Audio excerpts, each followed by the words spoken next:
இந்த கூட்டம் நடந்த இடத்துக்கு பக்கத்துல 2 டாஸ்மாக். நான் சொல்வது பொய்யாக இருந்தால் தாவேக்கால இருக்கக்கூடியவன் இல்ல யாராவது ஒருத்தர் தாவேக்க ஆதரவாளர் ஆர்டிகளை போட்டு விசாரிச்சு பாரு, இல்ல கரூர் மாவட்ட ஆட்சியர் மூலமாக விசாரிச்சு பாரு. 2 டாஸ்மாக்லையும் 5 மடங்கு சேல்ஸ் அதிகமாயிருக்கு. குடி போதையில அத்தனை பேரும் குடிச்சிட்டு இருக்கான். இதைத்தான் நான் சொன்னேன். 70 விழுக்காடு மது போதையில 50 பேர் நிற்கிறான். என்னைக்காவது ஒரு நாள் என் கூட்டத்துக்கு குடிச்சிட்டு வராதுன்னு சொல்லியிருக்கியா? நீ தலைவனாடா? நீ தலைவனா? என் கூட்டத்துக்கு குடிச்சிட்டு வராத, என் கூட்டத்துக்கு வந்து மரத்தில் ஏறாத, என் கூட்டத்துக்கு வந்து பெண்களை இடிக்காத, என் கூட்டத்துக்கு வரும்போது இதில் ஏறாத, செல்ஃபி எடுக்க அலையாத, கார் பக்கத்தில் வராத, ஒரு நாள் நீ கட்டுப்படுத்திருக்கிறியா?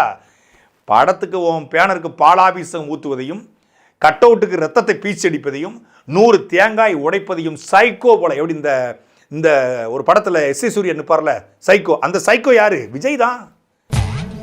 அதெல்லாம் பார்த்து ரசிப்பது, கைத்தட்டு ரசிப்பது, அவன் கத்துவதை ரசித்து டிவிக்கே கத்துவதை ரசிப்பது, மக்களுடைய கத்தலை ரசித்து சைக்கோத்தனமாக மாறிட்டானா அப்படிங்கிற கேள்வி.